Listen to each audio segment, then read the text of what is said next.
hivyo.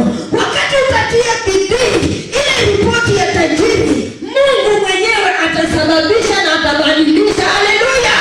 Watajuaje unaye Mungu kama Mungu wako ni wa kukudidimisha? Watajuaje unaye Mungu kama Mungu wako ni yule ambaye anakufanya ufae tu wewe hai? Halo? Watajuaje unaye Mungu kama wewe uso wako umekunjama? Kwa sababu niliwaambia kwamba wazee wale wanaweka mikono yao kwa kichwa katika maandiko tuliyosoma katika mkesha. Inasema nyuso zao zilikunjamana tu na wanakaa wazee. Weka smile. Yes. Kwa uso. Ondoa stress. Tembea, weka mkono kwa mfuko, tembea moja ikini hata kama haina pesa. Wacha kuweka mikono unatembea unaseeka. Utaenda na upepo.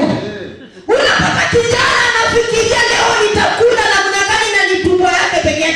Je, wakati utaoa utafikiria nini? Halo?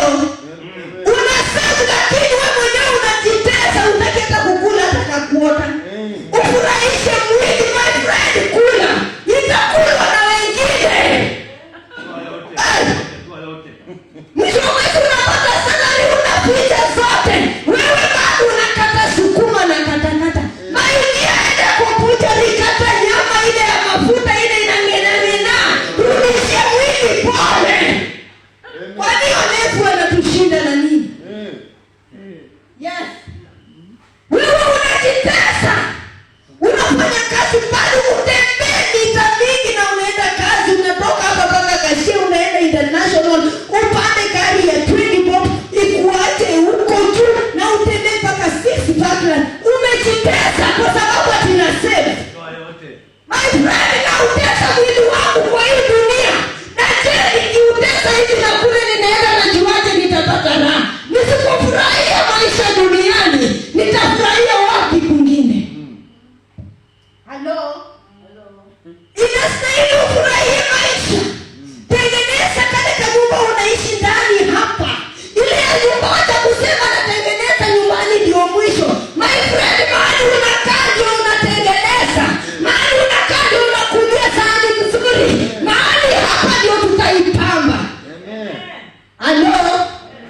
Hautasema tuende tupambe mashambani. Na ndio tutapamba mashambani. Lakini na utesa mwili wangu nikikula matembele kila siku, nikingoja kula nyama ya kuku nikienda reserve. Miaka ngapi? Halo? Unasema na save watoto, my friend, unasema ukiwa hai wataiona. Lakini wakati utatoka na utaeleka wakili, wale sijui wanatokanga wapi. Wanapora kila kitu mpaka mandizi huko kwa mashamba yote, miwa yote. Siku hiyo wanarudi siku 40 gome inabaki bila kitu. Watoto wako wamebaki beggars. Na ulikuwa unasema unasave. Na ulikuwa unawatesa na sukuma. Ulikuwa unawatesa na morenda. Ulikuwa unawatesa na makadi. Child is growing kuanzia tarehe 1 mpaka tarehe 1. Ng'ombe ufuki, haukamui. Wamekuletea hata maziwa ya kupima. Unasema ina chemical. Unataka gani kila siku ni black tea? Kama uko na hiyo kwa damu, hiyo ni sawa. Lakini Pastor Kilo kwa mimi nikuja kwako unipe kombe ya strong tea, utakuwa unanichokoza. Yaani yake ichai ndiki. Hata maziwa yokaa hivi ndani nionange chini ya kikombe. Nitakuwa na imani nimekunywa chai. Halo? Halo? Ndiposa Kristo akaambia kwamba niwatuma hawa 12. Akawateua waende wahubiri Injili. Akatuma mchungaji New Life, akafungua kanisa, hekalu ya Mungu. Chapter from nowhere. Pastor Moody from nowhere, wakati wengine wale wapendwa wa mbeleni wametoroka. Akaanguka.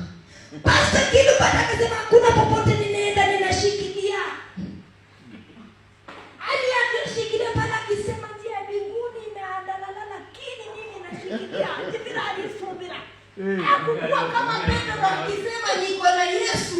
Na baadaye Yesu anaenda kupigwa, Petro anamkana kwa sababu ya usuri ya moto. Kuna wale watu wenye wanastahimili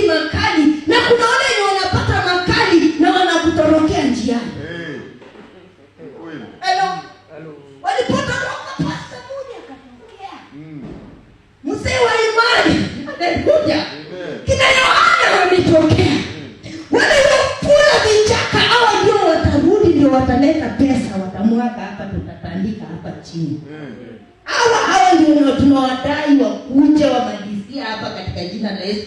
Wakumaliza kule na ukawapea anointing, wakaenda na anointing kutumia pengine. Ya anointing ndio inafanya miujiza kule wako. Ya anointing wairudishe wamalize hapa. Amen. Hello. Amen. Kuna wale Mungu wakati unaletwa mahali unaanza kazi ya Mungu. Basta ulikuwa peke yako. Ukangana. Wengi wamekushikilia wanakuangusha.